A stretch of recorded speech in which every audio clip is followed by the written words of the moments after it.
नमस्कार, आदाब। मैं हूं आदिल खान आजाद। आज है 3 सितंबर 2025 और आप देख रहे हैं आजाद बोल इंडिया का नया शो खबर इंडिया की। इस शो में भारत से जुड़ी कुछ बड़ी अहम खबरें आपको दिखाएंगे, लेकिन उससे पहले एक नजर डालते हैं आज की हेडलाइंस पर। भारत के खिलाफ डोनाल्ड ट्रंप ने फिर खेला टैरिफ कार्ड। ट्रंप की सफाई कहें या फिर शातिराना अंदाज, बताएंगे हम। पीएम मोदी और उनकी मां को गाली देने वाले मामले ने पकड़ा तूल। कल बिहार में हो सकता है कुछ बड़ा खेला। बिहार के सियासी दंगल पर दिल्ली में सजा दरबार। अमित शाह ने सीक्रेट मीटिंग का भेजा बुलावा। और मैदान से लेकर पहाड़ों तक आया सैलाब। पंजाब का सबसे बुरा हाल। हरियाणा और दिल्ली में भी उबल रहे दरिया। बिहार में चुनावी जंग अब चरम पर है। प्रधानमंत्री मोदी और उनकी मां को गाली देने का मामला बढ़ता ही जा रहा है। एनडीए के घटक दलों ने भी इसकी मुखालफत की है। प्रधानमंत्री मोदी की मां को गाली दी गई तो मोदी जी ने वीडियो जारी किया और इसे देश की महिलाओं का अपमान बता दिया। इसीलिए अब बीजेपी की महिला विंग ने विरोध की कमान संभाल ली है। कल बीजेपी का बिहार बंद रहेगा। बीजेपी की महिला विंग कल सड़कों पर उतरेगी। हालांकि आपातकालीन सेवाओं को इस बंद से पूरी तरह से आज़ाद रखा गया है। बीजेपी ने लोगों से बंद में शामिल होने की अपील करते हुए कहा कि महिलाओं का अपमान करने वाली कांग्रेस और आरजेडी के खिलाफ एकजुट होकर खड़े हों। ये जर्सी गाय किसने कहा था? क्या उनके खिलाफ भी लोग खड़े होते हैं? यही लोग एंजॉय करते हैं। दोस्तों, ये तो सच है कि पीएम मोदी और उनकी मां को गाली देना बिहार में बड़ा चुनावी मुद्दा बन गया है। विपक्ष चाहे लाख रोना रोए कि इसे चुनावी मुद्दा बनाने से जनता का हित नहीं होगा, जनता के हक को मारा जा रहा है, बिहार की जनता को बरगलाया जा रहा है, मुद्दे से भटकाया जा रहा है। लेकिन हकीकत ये है कि इस गालीबाज बयानबाजी के बाद से बीजेपी के बाकी समर्थक दल भी इस मुद्दे पर अंदर ही अंदर एकजुट हो रहे हैं। ऐसा लगता है कि एनडीए के पास इसके अलावा कोई मुद्दा ही नहीं था जिसे बुलाया जा सके। क्या कुछ किया नहीं था? इतना ही नहीं, विपक्ष के महागठबंधन के भी कई दल इस बयानबाजी से नाखुश हैं। विपक्ष अब चाहे कुछ भी कहे, जुबान से निकली बात और कमान से निकला तीर वापस नहीं आ सकता। देखें, ये तीर खुद विपक्ष को कितना जख्मी करता है। बात बिहार की सियासत की ही करेंगे। बिहार में चुनावी दंगल होने वाला है और दिग्गजों की साख दांव पर लगी है। बेशक बीजेपी को पूर्ण बहुमत नहीं मिलेगा, लेकिन गणित बीजेपी के हाथ ही रहेगा। ऐसे में गोदी मीडिया के गलियारों में चाणक्य के नाम से मशहूर अमित शाह अभी से ही गुणा भाग में जुट गए हैं। गृह मंत्री अमित शाह ने बिहार चुनाव पर बाज जैसी पैनी नजर बनाई हुई है। अब इसका मतलब ये नहीं है कि हम उन्हें बाज कह रहे हैं, ये एक मिसाल है। अमित शाह ने दोनों डिप्टी सीएम बिहार के सम्राट चौधरी, विजय कुमार सिन्हा, बिहार बीजेपी के प्रदेश अध्यक्ष दिलीप जायसवाल समेत तमाम बीजेपी नेताओं को दिल्ली बुलाया है। यानी कि मीटिंग बड़ी है।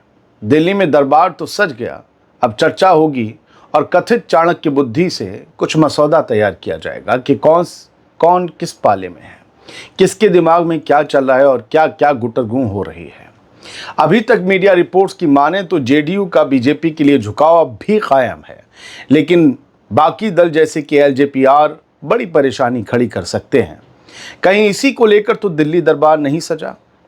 ये भी कुछ दिनों में साफ हो ही जाएगा, क्योंकि सारा खेला तो सीट बंटवारे का ही है, सीटों का ही है। हर पार्टी अपनी मनपसंद सीट पर अपने पसंदीदा उम्मीदवार को चुनाव लड़ाना चाहती है। कोई भी दावेदारी छोड़ना नहीं चाहता है कि हमारे बंदे जीतें तो हमारी पार्टी की मजबूती होगी और हुकूमत में फिर हमारा सिक्का चलेगा। जनाब, 5 साल की दुकानदारी का सवाल है। अच्छी चल पड़ी तो 10 साल भी चल जाएगी, या फिर मोदी साहब की तरह हैट्रिक भी मार लें। खैर, अभी चाहे नीतीश बाबू, चिराग पासवान या फिर कोई और भी दिग्गज कुछ भी ताल ठोक ले, रिजल्ट आने के बाद जो गणित बनेगा वही सबको मानना होगा और इस गणित पर कंट्रोल बीजेपी का ही होगा। बात बारिश की, बाढ़ की, दरिया की और दुश्वारी की। बारिश देखने का मज़ा तो अलग ही है। इस मौसम में चटपटे पकौड़े मिल जाएं तो मज़ा ही आ जाता है।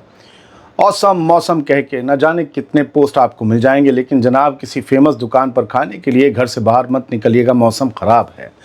क्योंकि बाहर के जो हालात हैं वो वाकई बड़े ख़तरनाक हैं। घर से निकले तो ज़रा सोच समझ कर संभल कर निकलें, क्योंकि हर तरफ बारिश ने उधम मचा रखा है। दिल्ली, हरियाणा, राजस्थान, पंजाब, हिमाचल, उत्तराखंड, हर तरफ सैलाब ही सैलाब दिख रहा है। पंजाब में मूसलाधार बारिश हो रही है। गाड़ियां तो माचिस की तरह बहती हुई नजर आ रही हैं। बेजुबान जानवरों का तो और ज्यादा बुरा हाल है। 23 जिलों में तो बाढ़ जैसे हालात हैं। 1200 से ज्यादा गांवों में पानी भरा हुआ है। खेतों से फसलें गायब हो चुकी हैं। सड़कें तो मानो कभी थी ही नहीं। पंजाब में चारों तरफ पानी ही पानी नजर आ रहा है। हम पंजाब के लिए और बाकी तमाम मुल्क के लोगों के लिए दुआ करते हैं, लेकिन इस खबर में कुछ और सूबों की भी बात है। हरियाणा में झज्जर, हिसार, यमुनानगर, कुरुक्षेत्र और पंचकुला के कई हिस्सों में 3 से 5 फीट तक पानी भर गया है। यहाँ के 200 से ज़्यादा स्कूल बंद हैं। इधर दिल्ली में यमुना नदी खतरे के निशान के ऊपर बह रही है। नदी के पास बना लोहे का पुल बंद कर दिया गया है। हमने कल आपको बताया था। यमुना बाजार, तिब्बत बाजार, मोनेस्ट्री मार्केट समेत निचले इलाकों में पानी भरा हुआ है। ये सब यमुना के किनारे किनारे बसे हुए हैं, उसके बैंक के करीब ही हैं। करीब 10,000 लोगों को रेस्क्यू किया गया है। बावजूद इसके हमारे हुक्मरान कह रहे हैं सब चंगा सी, ऑल इज वेल। बारिश थोड़ी ज़्यादा हुई है लेकिन हालात काबू में है। यही वो लोग हैं जो पिछले साल तक दिल्ली में पानी भर जाने पर उसी बाढ़ का पानी पी पी कर केजरीवाल सरकार को कोसते थे कि कुछ नहीं कर रहे हो जी। और अब खैर छोड़ो। बीजेपी शासित राजस्थान की बात करें तो जयपुर में झमाझम बारिश से शहर के कई पॉश इलाके भी डूबते नजर आ रहे हैं। क्या सरकारी बिल्डिंग और क्या घर, पानी तो ऐसे घुस गया है मानो कि सांप हो, निकलने का नाम ही नहीं ले रहा। पहाड़ों का तो हाल मत पूछिए। हिमाचल में तो सैकड़ों सड़कें बंद करने की खबर है। लैंडस्लाइड का खतरा बढ़ गया है। मकान तिनके की तरह ढह रहे हैं। लोगों की मौत का आंकड़ा कोरोना काल की तरह बढ़ता जा रहा है। और उत्तराखंड के दरकते पहाड़ ऐसे दहाड़ रहे हैं जैसे आज ही सब खत्म हो जाएगा। बेशक हुक्मरान कुछ भी कहें, जनता तो इसे हर साल का रोना बता रही है।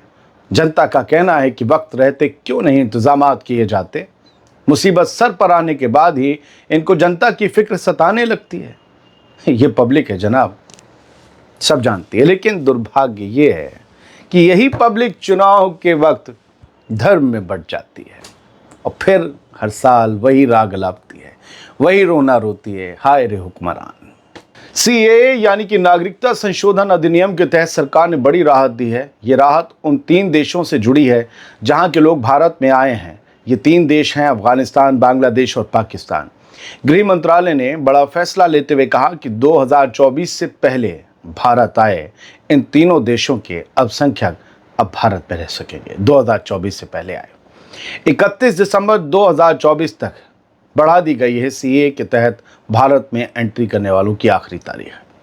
भारत में पनाह लेने वाले अफगानिस्तान, बांग्लादेश और पाकिस्तान के माइनॉरिटीज़ जैसे कि हिंदू, सिख, बौद्ध, जैन, पारसी और ईसाई समुदाय के लोगों को इसका फ़ायदा मिलेगा।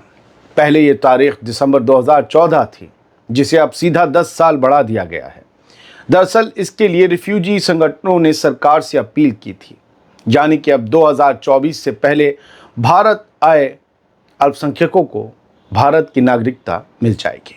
यानी कि अब 2024 से पहले भारत आए अल्पसंख्यकों को भारत की नागरिकता मिल जाएगी। लेकिन हाय रे बदकिस्मती, भारत के अल्पसंख्यकों से कहा जाता है अपनी नागरिकता साबित करो। अमेरिका से भारत के कितने अच्छे रिश्ते हैं ये हिंदुस्तान की जनता बखूबी जानती है। यहाँ तक कि विपक्ष भी कई मर्तबा कह चुका है कि हमारे हुक्मरान शायद आंखें मूंदे बैठे हैं, उन्हें ना तो कुछ दिखाई देता है ना ही कुछ सुनाई देता है। विपक्ष है, कुछ भी कह सकता है। वैसे देखा जाए तो काफ़ी दिनों से माई फ्रेंड ट्रम्प भी सुनने को नहीं मिला। खैर, हम आपको खबर बताते हैं कि डंका बज रहा है। अमेरिकी राष्ट्रपति ने भारत के खिलाफ बड़ा बयान दिया है। ट्रंप ने एक बार फिर टैरिफ कार्ड खेला है। ट्रंप ने कहा कि वैसे तो भारत के साथ हमारे काफ़ी अच्छे ताल्लुकात हैं, लेकिन बिजनेस के लिहाज से देखा जाए तो ये एक तरफा रिश्ता है, एक तरफा ही रहा है। ट्रंप ने इल्ज़ाम लगाया कि भारत तो हमसे 100% टैरिफ वसूल रहा था, जो कि दुनिया में सबसे ज़्यादा था। फिर भी हमने बिजनेस करने दिया, लेकिन हमने भारत पर कोई टैरिफ नहीं लगाया था। आपको बता दें दोस्तों कि पिछले कुछ महीने में अमेरिका भारत पर 25% करके 2 बार टैरिफ लगा चुका है, यानी कि भारत पर 50% टैरिफ लगाया गया है। ट्रंप ने एग्जाम्पल देते हुए बताया कि अमेरिका की कंपनी हार्ले डेविडसन हिंदुस्तान में अपनी बाइक नहीं बेच पा रही थी, क्योंकि भारत ने उस पर 200% टैरिफ लगाया हुआ था। अब कोई इसे ट्रंप की सफाई बता रहा है तो कोई इसे भारत के खिलाफ बड़ा बयान बता रहा है। कमबख्त ये पैसा, ये बिजनेस ना दोस्त का सगा है ना भाई का। जिस ट्रंप के लिए स्टेडियम सजा दिया गया था, वही ट्रंप हमारे वाले के अरमानों का स्टेडियम बनाए दे रहे हैं। खैर, ट्रंप ने अपनी टैरिफ पॉलिसी का बचाव करते हुए कहा कि ये जंग सुलझाने का बड़ा हथियार है। ट्रंप ने दावा किया कि इसकी बदौलत अमेरिका ने 1-2 नहीं बल्कि 7 जंगें रोकी हैं। दोस्तों, आपने कहीं सुना है कि ट्रंप ने कोई जंग रुकवाई है? अमर ट्रंप साहब, हमने तो आपको सिर्फ धमकियां देते हुए सुना है, ये कर दूंगा, वो कर दूंगा, है। इतना ही नहीं, कई जंगों को भड़काने में अमेरिका का सीधा या घुमावदार हाथ भी दिखा है। दुनिया ऐसे ही आपको सिरफिरा नहीं कहती। खुद आपकी सीनेट के लोग भी यही कहते हुए सुने गए हैं और यही कहते रहते हैं। अब ये ट्रंप की धमकी है या फिर सफाई है कि हमने टैरिफ क्यों लगाया?